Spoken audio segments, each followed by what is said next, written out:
Hello friends, ഇന്നൊരു നാടൻ ഉച്ചയൂണായിട്ടാണ് വന്നിട്ടുള്ളത്. അപ്പം നമുക്ക് ഇന്നത്തെ ദിവസം ഞാൻ എന്തൊക്കെയാണ് ചോറിനുണ്ടാക്കിയെന്ന് നോക്കാം. ഒത്തിരി വിഭവങ്ങളൊന്നുമില്ല, എന്നാലും കുഴപ്പമില്ലാത്തൊരു ലഞ്ചാണ്. എനിക്കിന്ന് ഇവിടെ മീൻ കിട്ടിയിട്ടുണ്ടായിരുന്നു. എല്ലാ ദിവസവും ഞാൻ മീൻ വാങ്ങിക്കാറില്ല. നമുക്ക് നാട്ടിൽ കിട്ടുന്ന പോലത്തെ മീനൊന്നും ഇവിടെ കിട്ടാറില്ല കേട്ടോ. ഇവിടെ കിട്ടുന്ന മീനാണെങ്കിൽ ഞാൻ കറിയൊന്നും വെക്കാറില്ല. കറി വെച്ചാലൊന്നും അതിൻ്റെ ടേസ്റ്റ് എനിക്ക് പിടിക്കാറില്ല. ഞാൻ ജസ്റ്റ് ഫ്രൈ ചെയ്തെടുക്കാറേ ഉള്ളൂ. മീൻ ഞാനിവിടെ കഴുകി വൃത്തിയാക്കിയതിന് ശേഷം മഞ്ഞൾപ്പൊടിയും മുളക് പൊടിയും മല്ലിപ്പൊടിയും ചേർത്ത് കൊടുത്തിട്ടുണ്ട്. പിന്നെ ഇഞ്ചി വെളുത്തുള്ളിയും ചതച്ചെടുത്തത് ചേർത്ത് കൊടുത്തിട്ടുണ്ട്. പിന്നെ ഇതിലേക്ക് ആവശ്യത്തിന് ഉപ്പും ചേർത്തിട്ട് നല്ലപോലെ ഒന്ന് മിക്സ് ചെയ്തെടുക്കണം. ഞാനിവിടെ ഇത് നല്ലപോലെ ഒന്ന് മിക്സ് ചെയ്തെടുത്തിട്ടുണ്ട്. ഇതുപോലെയാണ് എടുത്തിട്ടുള്ളത്. നമുക്കിനി ഇത് മാറ്റി വെച്ച് കൊടുക്കാം. പിന്നെ ഞാൻ ഉപ്പേരിക്ക് വേണ്ടിയിട്ട് ബീൻസും ക്യാരറ്റും ആണ് എടുത്തിട്ടുള്ളത്. ഞങ്ങളിതിന് ഉപ്പേരി എന്നാണ് പറയാറ്. ബീൻസും ക്യാരറ്റും തോരനാണ് കേട്ടോ. ഞാനിവിടെ ബീൻസൊക്കെ ചെറുതായിട്ടൊന്ന് കട്ട് ചെയ്തെടുക്കുന്നുണ്ട്. അധികം വലിയ പീസൊന്നും ആവരുത്. ചെറിയ ചെറിയ പീസായിട്ടാണ് കട്ട് ചെയ്തെടുക്കുന്നത്. ബീൻസൊക്കെ ഞാനൊന്ന് കട്ട് ചെയ്തെടുത്തിട്ടുണ്ട്. നമുക്കിത് പ്ലേറ്റിലേക്ക് മാറ്റി കൊടുക്കാം. പിന്നെ എരിവിന് ആവശ്യത്തിന് പച്ചമുളക് എടുത്തിട്ടുണ്ട്. അത് ഇതുപോലെ നടുകെ കീറിയിട്ടാണ് എടുക്കുന്നത്. പിന്നെ ക്യാരറ്റും ചെറുതായിട്ടൊന്ന് കട്ട് ചെയ്തെടുക്കുന്നുണ്ട്. ക്യാരറ്റ് അധികം വലിയ പീസായി പോകരുത്. ചെറിയ ചെറിയ പീസായിട്ട് വേണം കട്ട് ചെയ്തെടുക്കാൻ. ഞാനിവിടെ ക്യാരറ്റും ഒന്ന് കട്ട് ചെയ്തെടുത്തിട്ടുണ്ട്. നമുക്കിനി ഇതൊന്ന് പ്ലേറ്റിലേക്ക് ഇട്ട് കൊടുക്കാം. പിന്നെ ഞാൻ ഇതിലേക്ക് തേങ്ങ ചേർത്ത് കൊടുക്കുന്നുണ്ട്. തേങ്ങയൊക്കെ ആവശ്യത്തിന് ചേർത്ത് കൊടുക്കാം. പിന്നെ ഇതിലേക്ക് മഞ്ഞൾപ്പൊടിയും ആവശ്യത്തിന് ഉപ്പും ചേർത്തിട്ട് നല്ലപോലെ ഒന്ന് മിക്സ് ചെയ്തെടുക്കണം. ഞാനിവിടെ കൈവച്ചിട്ട് തന്നെയാണ് മിക്സ് ചെയ്തെടുക്കുന്നത്. നല്ലപോലെ മിക്സ് ചെയ്തിട്ട് ഇതൊന്ന് മാറ്റി വെച്ച് കൊടുക്കാം. പിന്നെ ഒഴിച്ചുകറിയായിട്ടുള്ളത് വെണ്ടയ്ക്ക മോര് കറിയാണ്. ഇതിനു വേണ്ടി ഞാൻ വെണ്ടയ്ക്ക ഇതുപോലെ ഒന്ന് കട്ട് ചെയ്തെടുക്കുന്നുണ്ട്. ഒത്തിരി വെണ്ടയ്ക്കയൊന്നും എടുത്തിട്ടില്ല. ഒരു 5 വെണ്ടയ്ക്ക മാത്രമേ എടുത്തിട്ടുള്ളൂ. പിന്നെ കറിക്ക് ആവശ്യമായിട്ടുള്ള പച്ചമുളക് ഒന്ന് കട്ട് ചെയ്ത് വെക്കുന്നുണ്ട്. ഇത് കൂടാതെ നമുക്ക് സവാള വേണം, അല്ലെങ്കിൽ ചെറിയ ഉള്ളി എടുക്കാം. ഞാൻ സവാളയാണ് എടുത്തിട്ടുള്ളത്. പിന്നെ ചെറിയൊരു പീസ് ഇഞ്ചിയും ഒരു 3 അല്ലി വെളുത്തുള്ളി ഒന്ന് ചതച്ചെടുത്തിട്ടുണ്ട്. പിന്നെ നമുക്ക് കറിക്ക് ആവശ്യത്തിന് തേങ്ങ അരച്ചെടുക്കണം. ഇതിനു വേണ്ടി ഞാൻ തേങ്ങ ഒരു മിക്സിയുടെ ജാറിലേക്ക് ഇട്ട് കൊടുത്തിട്ടുണ്ട്. ഇതിലേക്ക് മഞ്ഞൾപ്പൊടി ചേർത്ത് കൊടുക്കാം. പിന്നെ ജീരകം ചേർത്ത് കൊടുക്കാം. ചെറിയ ജീരകമാണ് ചേർത്ത് കൊടുത്തിട്ടുള്ളത്. പിന്നെ കുറച്ച് കറിവേപ്പിലയും ചേർത്ത് കൊടുക്കാം. പിന്നെ ചെറിയൊരു പീസ് സവാളയും ചേർത്ത് കൊടുക്കുന്നുണ്ട്. പിന്നെ ഞാൻ ഇതിലേക്ക് 2 പച്ചമുളകും ചേർത്ത് കൊടുക്കുന്നുണ്ട്. പിന്നെ കുറച്ച് വെള്ളം ചേർത്തിട്ട് ഇത് നല്ലപോലെ ഒന്ന് അരച്ചെടുക്കണം. ഇവിടെ നല്ല തണുപ്പായതുകൊണ്ട് തേങ്ങയൊക്കെ അരച്ചെടുക്കാൻ നല്ല ബുദ്ധിമുട്ടാട്ടോ. അതുകൊണ്ട് ഞാൻ ഇളം ചൂടുവെള്ളത്തിലാണ് തേങ്ങ അരച്ചെടുക്കാറുള്ളത്. ഞാനിവിടെ നല്ലപോലെ ഒന്ന് അരച്ചെടുത്തിട്ടുണ്ട്. ഇനി നമുക്ക് കറി ചെയ്തെടുക്കാം. ഇതിന് വേണ്ടി ഒരു പാനിലേക്ക് വെളിച്ചെണ്ണ ഒഴിച്ചു കൊടുത്തിട്ടുണ്ട്. ഇതിലേക്ക് ഞാൻ കടുക് ചേർത്തിട്ടൊന്ന് പൊട്ടിച്ചെടുക്കുന്നുണ്ട്. കടുകൊക്കെ ഒന്ന് പൊട്ടി വരുമ്പോൾ ഞാൻ ഇതിലേക്ക് ഒരു നുള്ളു ഉലുവ ചേർത്ത് കൊടുക്കുന്നുണ്ട്. ഉലുവയൊന്ന് പൊട്ടി വരുമ്പോൾ നമുക്കിതിലേക്ക് വറ്റൽമുളകും കറിവേപ്പിലയും ചേർത്ത് കൊടുക്കാം. എന്നിട്ട് ഇത് നല്ലപോലെ ഒന്ന് മിക്സ് ചെയ്ത് കൊടുക്കണം. പിന്നെ ഞാൻ ഇതിലേക്ക് ഇഞ്ചിയും വെളുത്തുള്ളിയും സവാളയൊക്കെ ചേർത്ത് കൊടുക്കുന്നുണ്ട്. എന്നിട്ട് ഇത് നല്ലപോലെ ഒന്ന് മിക്സ് ചെയ്തെടുക്കാം. പിന്നെ ഞാൻ ഇതിലേക്ക് ആവശ്യത്തിന് ഉപ്പ് ചേർത്ത് കൊടുക്കുന്നുണ്ട്. വീണ്ടും നല്ലപോലെ ഒന്ന് മിക്സ് ചെയ്തെടുക്കുന്നുണ്ട്. സവാളയൊക്കെ ഒന്ന് സോഫ്റ്റായി വരുന്ന സമയത്ത് നമുക്കിതിലേക്ക് വെണ്ടയ്ക്ക ചേർത്ത് കൊടുക്കാം. എന്നിട്ട് ഇത് നല്ല രീതിക്കൊന്ന് മിക്സ് ചെയ്തെടുക്കണം.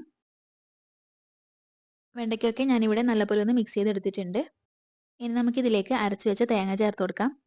പിന്നെ മിക്സിയുടെ ജാറിലേക്ക് കുറച്ച് വെള്ളം ഒഴിച്ച് കൊടുത്തിട്ട് അതൊന്ന് ചേർത്ത് കൊടുക്കുന്നുണ്ട്. എന്നിട്ട് ഇത് നല്ലപോലെ ഒന്ന് മിക്സ് ചെയ്ത് കൊടുക്കാം.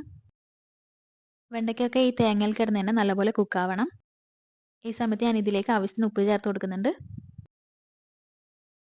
ഇവിടെ വെണ്ടയ്ക്കൊക്കെ നല്ലപോലെ ഒന്ന് കുക്കായി വന്നിട്ടുണ്ട്. നമുക്കിനി ഇതിലേക്ക് തൈര് ചേർത്ത് കൊടുക്കാം. ഞാനിവിടെ തൈര് മിക്സിയുടെ ജാറിലിട്ടിട്ട് ഒന്ന് അടിച്ചെടുത്തിട്ടാണ് ചേർത്ത് കൊടുക്കുന്നത്. എന്നിട്ട് ഇത് നല്ലപോലെ ഒന്ന് മിക്സ് ചെയ്തെടുക്കുന്നുണ്ട്. പിന്നെ കറിക്ക് കുറച്ച് കളർ കുറവായതുകൊണ്ട് ഞാൻ ഇതിലേക്ക് മഞ്ഞൾപ്പൊടി ചേർത്ത് കൊടുത്തിട്ടുണ്ട്. വീണ്ടും ഇത് നല്ലപോലെ ഒന്ന് മിക്സ് ചെയ്തെടുത്തിട്ടുണ്ട്. തൈര് ചേർത്ത് കഴിഞ്ഞാൽ അധികം തിളക്കേണ്ട ആവശ്യമൊന്നുമില്ല. ജസ്റ്റ് ഒന്ന് ചൂടായി കിട്ടിയാൽ മതിയാവും. ഈ സമയത്ത് ഉപ്പൊക്കെ നോക്കിയിട്ട് ആവശ്യത്തിന് ചേർത്ത് കൊടുക്കണം. ഇവിടെ നമ്മുടെ കറിയൊക്കെ സെറ്റായി വന്നിട്ടുണ്ട്. ഞാൻ സ്റ്റൗ ഓഫ് ചെയ്ത് കൊടുത്തിട്ടുണ്ട്. നമുക്കിതൊരു ബൗളിലേക്ക് മാറ്റി കൊടുക്കാം. കറിയും തോരനൊക്കെ ഞാൻ കുറച്ച് കുറച്ച് മാത്രമേ ചെയ്തെടുക്കുന്നുള്ളൂ. 2 പേർക്കുള്ള ഫുഡാണ്, അതുകൊണ്ടാണ്. നമ്മുടെ കറി സെറ്റായിട്ടുണ്ട്. നമുക്കിനി തോരൻ ചെയ്തെടുക്കാം. ഇതിനു വേണ്ടി ഒരു പാനിലേക്ക് ഞാൻ വെളിച്ചെണ്ണ ഒഴിച്ച് കൊടുത്തിട്ടുണ്ട്. വെളിച്ചെണ്ണ ഒന്ന് ചൂടായി വരുമ്പോൾ കടുക് ചേർത്തിട്ടൊന്ന് പൊട്ടിച്ചെടുക്കണം. കടുകൊക്കെ ഒന്ന് പൊട്ടി വന്നാൽ നമുക്കിതിലേക്ക് കറിവേപ്പിലയും വറ്റൽമുളകും ചേർത്തിട്ടൊന്ന് മിക്സ് ചെയ്ത് കൊടുക്കാം. പിന്നെ ഞാൻ ഇതിലേക്ക് നമ്മൾ മിക്സ് ചെയ്ത് വെച്ച ബീൻസും ക്യാരറ്റൊക്കെ ചേർത്ത് കൊടുക്കുന്നുണ്ട്. എന്നിട്ട് ഇത് നല്ല രീതിക്കൊന്ന് മിക്സ് ചെയ്തെടുക്കണം. പിന്നെ ഞാൻ ഇതിലേക്ക് കുറച്ച് വെള്ളം ചേർത്ത് കൊടുക്കുന്നുണ്ട്. പിന്നെ ഇതിൽ തേങ്ങ കുറവായതുകൊണ്ട് ഞാൻ കുറച്ചുകൂടെ ചേർത്ത് കൊടുക്കുന്നുണ്ട്. എന്നിട്ട് ഇത് നല്ലപോലെ ഒന്ന് മിക്സ് ചെയ്ത് കൊടുക്കാം. പിന്നെ ഞാനിത് അടച്ച് വെച്ചിട്ട് നല്ലപോലെ ഒന്ന് കുക്ക് ചെയ്തെടുക്കുന്നുണ്ട്. ഇവിടെ നമ്മുടെ തോരനൊക്കെ നല്ലപോലെ ഒന്ന് സെറ്റായി വന്നിട്ടുണ്ട്. പിന്നെ ഇത് തുറന്ന് വെച്ചിട്ട് തന്നെ നല്ലപോലെ ഒന്ന് മിക്സ് ചെയ്തെടുത്ത ശേഷം നമുക്ക് സ്റ്റൗ ഓഫ് ചെയ്ത് കൊടുക്കാം. ഇവിടെ നമ്മുടെ ഉപ്പേരിയും റെഡി ആയിട്ടുണ്ട്. ഞാനിതൊരു ബൗളിലേക്ക് മാറ്റി കൊടുക്കുന്നുണ്ട്. ഉപ്പേരി ഞാനിവിടെ മാറ്റി വെച്ച് കൊടുക്കുന്നുണ്ട്. പിന്നെ മീൻ പൊരിച്ചെടുക്കാൻ വേണ്ടി ഒരു പാനിലേക്ക് ഓയിൽ ഒഴിച്ച് കൊടുത്തിട്ടുണ്ട്. വെളിച്ചെണ്ണയ്ക്ക് ഇവിടെ ഭയങ്കര ക്ഷാമാട്ടോ, അതുകൊണ്ടാണ് ഓയിൽ ചെയ്തെടുക്കുന്നത്. ഓയിലൊന്ന് ചൂടായി വരുന്ന സമയത്ത് ഞാൻ മീനൊക്കെ ഇതുപോലെ ഒന്ന് വെച്ച് കൊടുക്കുന്നുണ്ട്. നമ്മുടെ നാട്ടിൽ കിട്ടുന്ന മീനിൻ്റെ അത്ര ടേസ്റ്റ് ഒന്നും ഇല്ല കേട്ടോ ഇതിന്. പിന്നെ ഒന്നും കിട്ടാണ്ട് നിൽക്കുമ്പോൾ ഇതൊരു ആശ്വാസം അത്രയേ ഉള്ളൂ. ഇത് കറിയൊക്കെ വെച്ചാൽ അതിൻ്റെ ടേസ്റ്റ് എനിക്ക് തീരെ പിടിക്കാറില്ല കേട്ടോ. പിന്നെ ഡെയിലി ഒന്നും വാങ്ങിക്കാറില്ല. വല്ലപ്പോഴും മാത്രമേ വാങ്ങിക്കാറുള്ളൂ. വാങ്ങിക്കുന്ന സമയത്ത് ഞാൻ ഇതുപോലെയാണ് ചെയ്തെടുക്കാറ്. പിന്നെ ഇത് പൊരിച്ചെടുക്കുമ്പോൾ ഓയിൽ തെറിക്കുന്നതുകൊണ്ട് ഞാൻ ഇതുപോലെ ഒന്ന് അടച്ചു വെച്ച് കൊടുക്കുന്നുണ്ട്. മുഴുവനായിട്ടൊന്നും അടച്ചു വെച്ച് കൊടുത്തിട്ടില്ല കേട്ടോ. മീൻ ഫ്രൈ ആയി വരുന്ന സമയം കൊണ്ട് നമുക്ക് നെല്ലിക്ക കൊണ്ടൊരു ചമ്മന്തി ചെയ്തെടുക്കാം. ഇതിനു വേണ്ടി ഞാനിവിടെ 2 നെല്ലിക്ക ഇതുപോലെ ഒന്ന് കട്ട് ചെയ്തെടുത്തിട്ടുണ്ട്. പിന്നെ ചെറിയൊരു പീസ് ഇഞ്ചി എടുത്തിട്ടുണ്ട്. പിന്നെ ചെറിയുള്ളി ഉണ്ടെങ്കിൽ ചെറിയുള്ളി ചേർത്ത് കൊടുക്കാം. എൻ്റെ കയ്യിൽ ഇല്ലാത്തതുകൊണ്ട് ഞാൻ സവാളയാണ് ചേർത്ത് കൊടുക്കുന്നത്. പിന്നെ എരിവിന് ആവശ്യത്തിന് പച്ചമുളകും ചേർത്ത് കൊടുക്കുന്നുണ്ട്. പിന്നെ ഞാൻ ഇതിലേക്ക് കുറച്ച് തേങ്ങയും ചേർത്ത് കൊടുക്കുന്നുണ്ട്. ആവശ്യത്തിന് ഉപ്പും ചേർത്ത് കൊടുത്തിട്ട് നമുക്കിതൊന്ന് അരച്ചെടുക്കാം. ഇതാ ഞാൻ ഇവിടെ ഇത് നല്ലപോലെ ഒന്ന് അരച്ചെടുത്തിട്ടുണ്ട്. അപ്പോൾ നെല്ലിക്ക ചമ്മന്തിയൊക്കെ റെഡി ആയിട്ടുണ്ട്. ഞാനൊരു പ്ലേറ്റിലേക്ക് മാറ്റി കൊടുക്കുന്നുണ്ട്. ഇതാ ഇതുപോലെയാണ് കിട്ടിയിട്ടുള്ളത്. ഇനി നമുക്ക് നമ്മുടെ മീൻ എന്തായി നോക്കാം. മീനിൻ്റെ ഒരു ഭാഗമൊക്കെ നല്ലപോലെ ഫ്രൈ ആയി വന്നിട്ടുണ്ട്. നമുക്കിനി ഇതൊന്ന് തിരിച്ചിട്ട് കൊടുക്കണം. ഞാനിവിടെ ഇതെല്ലാം ഒന്ന് തിരിച്ചിട്ട് കൊടുത്തിട്ടുണ്ട്. ഇനി അടുത്ത ഭാഗം ഒന്ന് ഫ്രൈ ആയി വരട്ടെ. ഈ സമയം കൊണ്ട് ഞാനിവിടെ ഓംലെറ്റ് ചെയ്തെടുക്കാൻ വേണ്ടി 2 മുട്ട എടുത്തിട്ടുണ്ട്. അതിലേക്ക് കുറച്ച് തേങ്ങയും കുറച്ച് സവാളയും പച്ചമുളകും ചേർത്ത് കൊടുത്തിട്ട് നല്ലപോലെ ഒന്ന് ബീറ്റ് ചെയ്തെടുക്കുന്നുണ്ട്. ഉപ്പും ചേർത്ത് കൊടുത്തിട്ടുണ്ട്. ഞാനിവിടെ ഇത് നല്ലപോലെ ഒന്ന് ബീറ്റ് ചെയ്തെടുത്തിട്ടുണ്ട്. ഓംലെറ്റ് ചെയ്തെടുക്കുന്നത് ലാസ്റ്റാണ്. ഇതാ ഇവിടെ നമ്മുടെ മീനൊക്കെ നല്ലപോലെ ഫ്രൈ ആയി വന്നിട്ടുണ്ട്. നമുക്കിനി സ്റ്റൗ ഓഫ് ചെയ്ത് കൊടുക്കാം. പിന്നെ ഓംലെറ്റ് ചെയ്തെടുക്കാൻ വേണ്ടി ഞാനൊരു പാനിലേക്ക് കുറച്ച് ഓയിൽ ഒഴിച്ചു കൊടുത്തിട്ടുണ്ട്. ഇതുപോലെ മുട്ടയിലേക്ക് തേങ്ങയും കൂടെ ചേർത്ത് കൊടുക്കുമ്പോൾ നല്ല ടേസ്റ്റ് ആട്ടോ ഇതിന്.